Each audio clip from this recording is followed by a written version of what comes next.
Você já se pegou travado diante de uma decisão simples, sentindo seu coração acelerar e sua mente girar sem parar? Parece que cada escolha vira um labirinto impossível, e o pior, muitas vezes o problema nem existe fora da sua cabeça. O paradoxo é cruel, mas real. Sofremos mais com os pensamentos do que com a realidade. Neste vídeo, você vai descobrir 5 sinais sutis de que sua mente está te sabotando e, mais importante, aprender como retomar o controle do jeito estoico, sem sofrimento desnecessário. Prepare-se para enxergar situações do dia a dia de um jeito que ninguém te contou antes. A cada sinal que vamos mostrar, você vai perceber como pequenas mudanças na forma de pensar podem gerar liberdade e paz mental quase imediata. E olha, se você já sentiu ansiedade, medo ou frustração por decisões simples, vai se identificar com cada exemplo.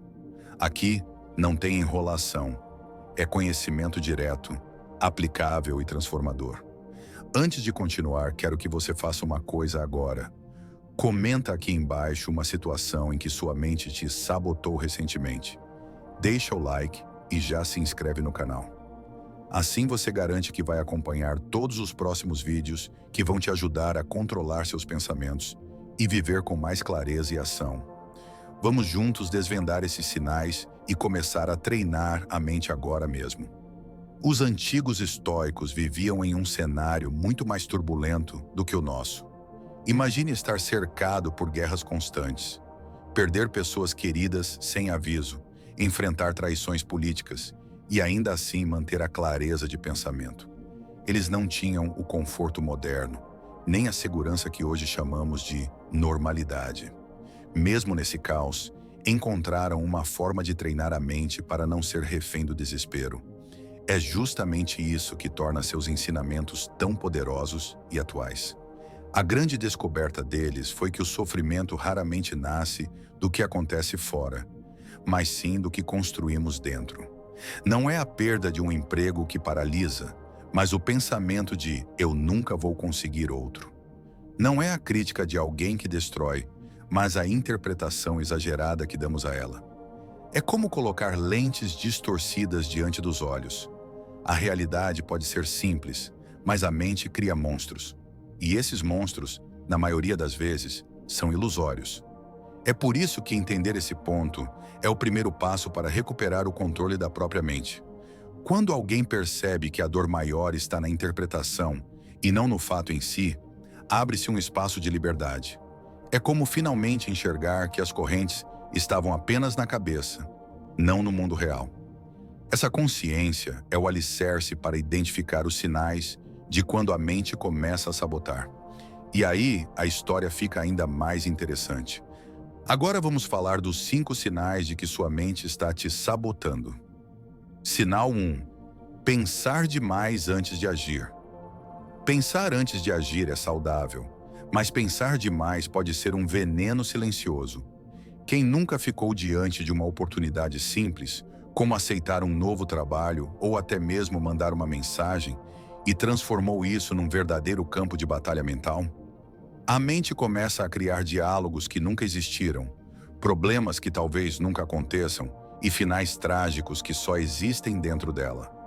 É como se cada decisão fosse uma montanha impossível de escalar, mesmo quando, na prática, é apenas um pequeno degrau. Esse tipo de pensamento exagerado cria um peso desnecessário. É o famoso "e se?". E se eu fracassar? E se rirem de mim?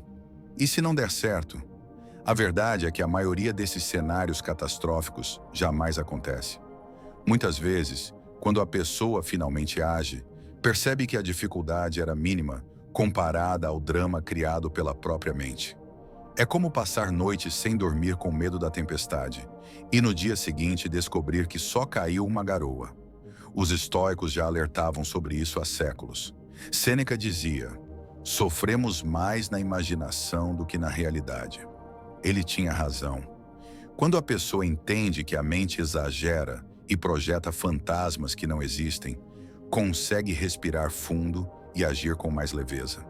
Um bom exercício é colocar prazos para decisões simples. sem dar espaço para que o cérebro invente obstáculos. Essa atitude cria movimento, e o movimento por si só já é uma cura poderosa contra o excesso de pensamentos. E é nesse ponto que surge o próximo desafio, ainda mais traiçoeiro. Sinal 2. Reviver o passado o tempo todo. Reviver o passado é como assistir repetidamente a um filme ruim, esperando que, em algum momento, o final seja diferente. Quantas vezes alguém se pega pensando em uma briga antiga, em uma palavra maldita ou numa oportunidade perdida, como se remoer aquilo fosse mudar o que já aconteceu? Esse hábito é uma prisão invisível. O corpo está no presente, mas a mente está acorrentada ao ontem. É um tipo de viagem no tempo que não leva a lugar nenhum. O problema é que essa repetição cria feridas que nunca cicatrizam. Um erro cometido há anos pode continuar doendo como se tivesse acontecido ontem, simplesmente porque a pessoa insiste em reabri-lo na memória. É como cutucar uma ferida. Em vez de deixar o corpo curar, ela só piora. E o pior é que isso drena a energia que poderia estar sendo usada para construir algo novo. É como tentar dirigir olhando apenas pelo retrovisor. Mais cedo ou mais tarde, a batida é inevitável. Os estoicos sempre defenderam a ideia de que o passado está fora do nosso controle e por isso não deve comandar nossa vida. O presente é a única arena em que podemos lutar. Uma forma prática de aplicar isso é criar rituais diários de presença, como escrever 3 coisas pelas quais é grato hoje, ou dedicar 5 minutos apenas para respirar e perceber o agora.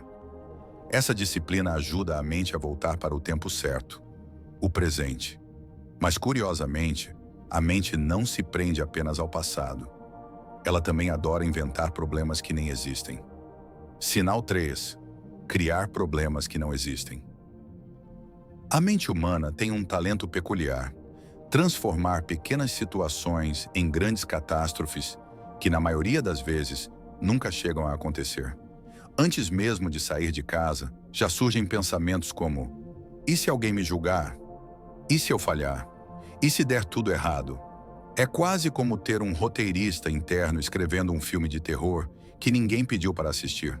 O curioso é que, quando finalmente encaramos a situação, percebemos que o monstro era só um espantalho mal desenhado pela imaginação. Esse hábito de sofrer antecipadamente rouba uma energia imensa. É como pagar juros por uma dívida que nunca existiu. Quantas oportunidades já não foram perdidas porque alguém desistiu antes mesmo de tentar? Pode ser uma entrevista de emprego, um novo relacionamento ou até uma ideia de negócio. O medo do que poderia acontecer se torna maior do que a realidade em si. E no fim, a única coisa que realmente aconteceu foi a paralisia. Os estoicos tinham uma visão muito clara sobre isso. Se está fora do seu controle, não é um problema seu. Essa frase é como uma chave que abre uma porta de liberdade. Se a opinião dos outros, o resultado de uma escolha ou o comportamento alheio não estão em suas mãos, por que gastar vida tentando controlar? Um exercício prático é listar no papel 2 colunas: o que depende de você e o que não depende. Esse simples ato já corta pela metade a ansiedade. Mas há um outro sinal ainda mais sorrateiro que corrói silenciosamente: a comparação constante com os outros. Sinal 4. Comparação constante com os outros. Comparar-se é uma das armadilhas mais comuns da mente. Basta abrir uma rede social para sentir a pressão. Amigos viajando, colegas conquistando promoções, desconhecidos exibindo uma vida aparentemente perfeita. Aos poucos, a pessoa começa a acreditar que está atrasada, que não é suficiente, que deveria estar em outro lugar. Essa sensação de estar sempre perdendo gera uma corrida infinita contra uma régua que, na verdade, nunca foi dela. O grande problema é que a comparação drena a energia criativa. Em vez de usar o tempo para construir algo próprio, a mente se ocupa em medir o que não pode ser medido. Afinal, como comparar histórias de vida que têm origens, contextos e caminhos totalmente diferentes? É como colocar um peixe e um pássaro na mesma prova e esperar que ambos voem. No final, a comparação só alimenta a frustração e trava o movimento em direção ao que realmente importa. o próprio caminho. A perspectiva estoica é simples e libertadora. Sua vida é única e não pode ser medida pela régua de outra pessoa. Marco Aurélio já dizia que cada um deve olhar para dentro de si e cultivar sua própria virtude. Um exercício poderoso é transformar a comparação em inspiração. Em vez de invejar, perguntar: o que posso aprender com isso? Dessa forma, a energia que antes alimentava insegurança passa a nutrir crescimento. Mas há ainda outro sinal que, de tão silencioso, muitas vezes parece até uma qualidade: a busca incessante pela perfeição. Sinal 5. Buscar perfeição em tudo. À primeira vista, buscar perfeição parece uma virtude. Quem não gostaria de entregar sempre o melhor? Mas quando olhamos mais de perto, percebemos que o perfeccionismo é uma armadilha disfarçada. Ele cria um padrão inalcançável e, com isso, paralisa a ação. Quantas vezes alguém não deixou de postar um projeto, lançar uma ideia ou até mesmo concluir algo simples porque pensou: ainda não está perfeito. É como querer pintar um quadro e nunca dar a última pincelada. O perfeccionismo alimenta exatamente aquilo que os estoicos alertavam: pensamentos em excesso. Em vez de agir, a pessoa fica presa em ciclos infinitos de revisão e dúvida. E o resultado disso é a estagnação. Enquanto ela espera o momento ideal, que nunca chega, o tempo segue correndo. É como ficar no cais esperando o mar estar absolutamente calmo para zarpar. Nessa espera, todos os navios passam e a viagem nunca acontece. A visão estoica é clara: melhor feito do que apenas idealizado. O progresso nasce da ação, não da contemplação eterna. Uma forma prática de quebrar essa barreira é adotar o princípio dos 70%. Quando algo estiver suficientemente bom para cumprir o propósito, entregue. É no movimento que a melhoria acontece e não no bloqueio mental.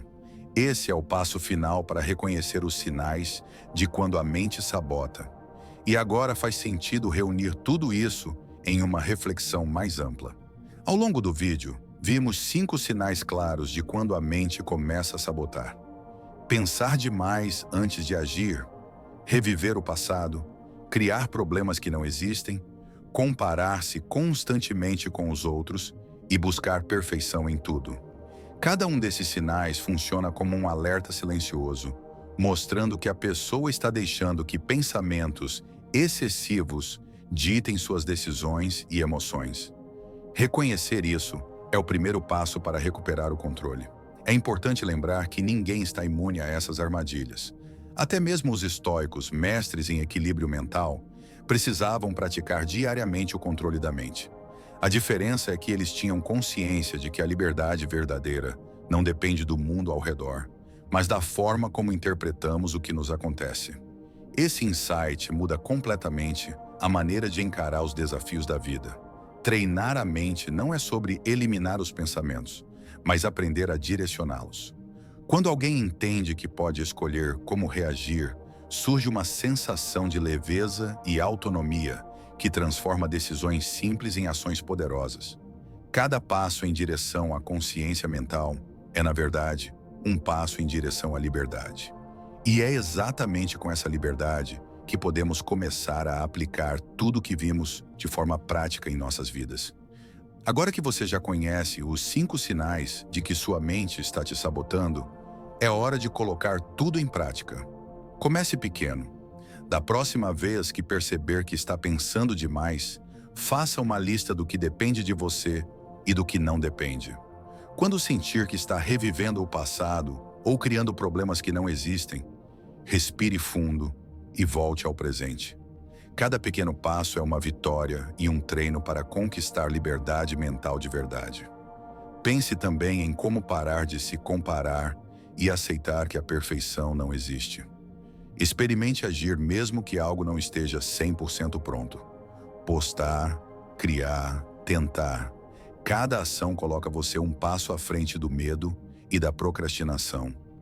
É aplicando esses ensinamentos que se transforma pensamento em progresso e ansiedade em confiança.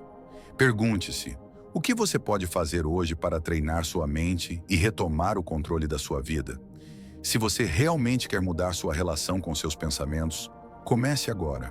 Comente abaixo qual desses sinais você mais reconheceu em si mesmo e compartilhe sua experiência. Isso ajuda você a internalizar a mudança e também inspira outras pessoas. E claro, não se esqueça de se inscrever no canal e ativar as notificações para continuar aprendendo sobre como dominar sua mente e viver com mais clareza e ação.